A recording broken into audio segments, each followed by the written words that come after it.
my name is Koa. I am a bioprocess R&D manager at PBS Biotech, and this is my poster titled Development of Scalable, Versatile, and Cost-Effective Processes for iPSC-Derived Cell Therapy Manufacturing via Linear Scale-Up up to 80 liters and High-Density Cell Banking Approaches.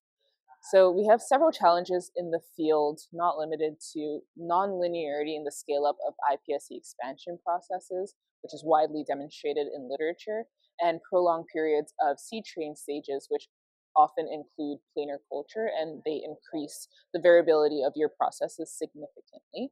To address some of these challenges, we've identified key requirements for linear scale-up of cell therapy process to enable us to develop iPSC processes that are scalable all the way from the PBS 0.1 to the PBS 80-liter bioreactor.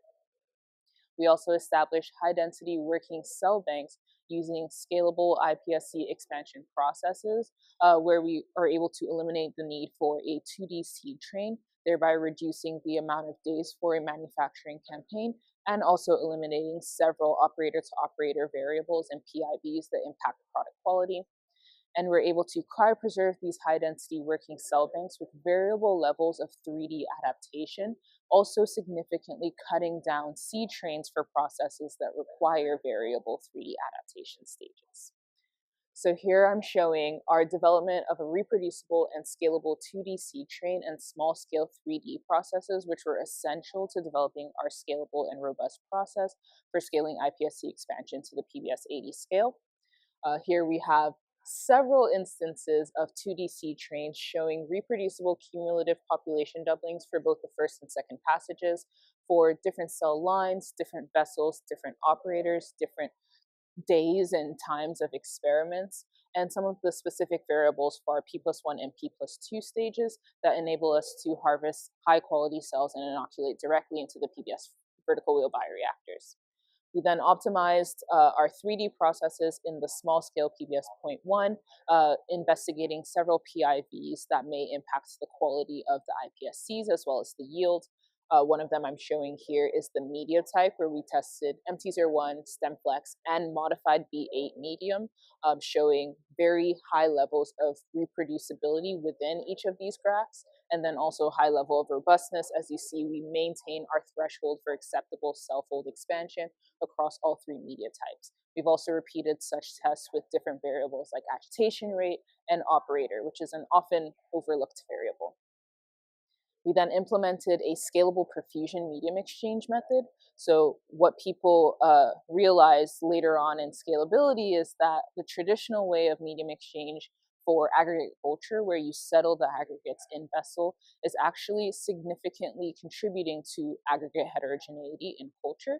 So by implementing an in situ retention filter that allows you to keep your cells in the ideal bioreactor environment and prevent them from settling, you're able to control your aggregate diameter and aggregate morphology spread in your cells.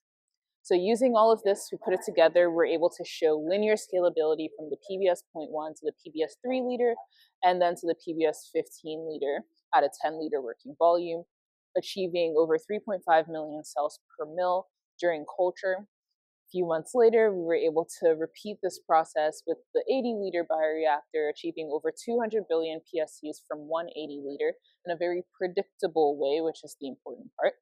Our process works well for multiple cell lines, TC1133, PLX, and other iPSC and ESC cell lines. And we've tested several media types, like I mentioned, modified B8, MT01, T0AOF, MT0+, StemFlex, StemScale, etc.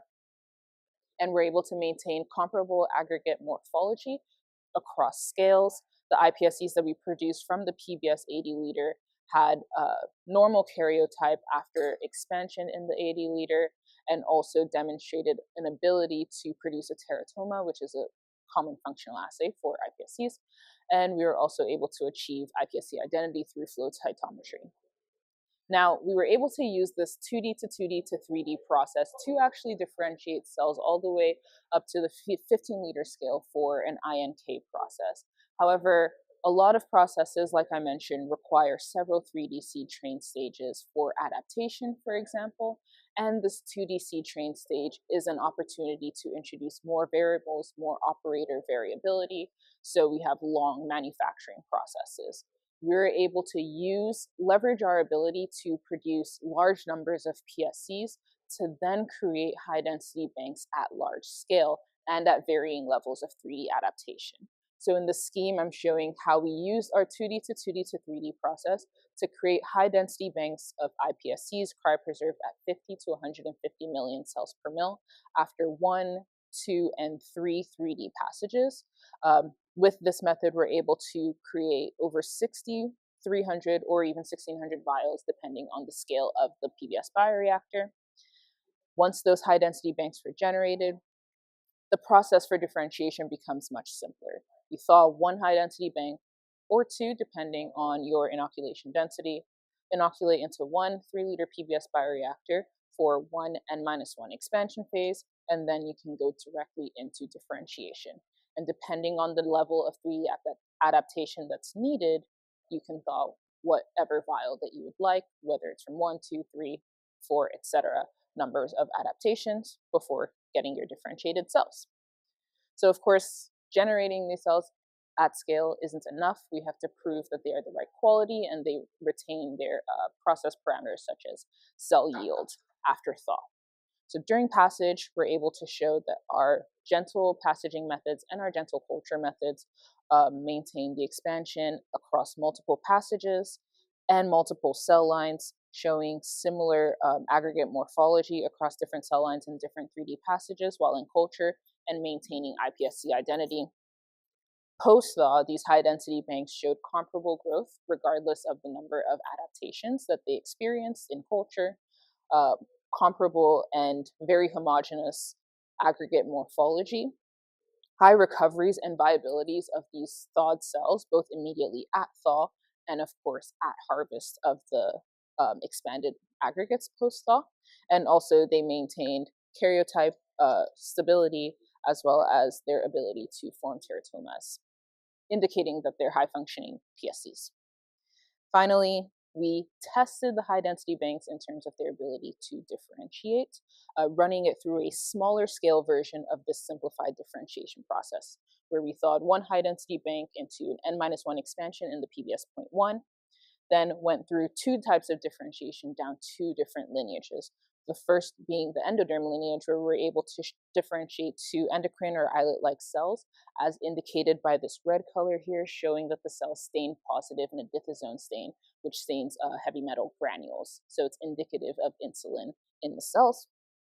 And then we have cardiac differentiation, indicated by beating cardiomyocytes that were observed during culture, as well as a high positive expression for CTMT, which stands for cardiac troponin T, indicating the commitment to the cardiac lineage. So overall, you can see that through addressing these key requirements for linear scale-up of cell therapy processes, we're able to scale up that process from the PBS 0.1 to the PBS 80 liter, enabling us to create the high-density banks at scale that is able to produce banks at a clinical level or a clinical lot size for differentiation to both simplify and shorten and increase the manufacturability of these differentiation products, as well as reduce the variability and increase the robustness.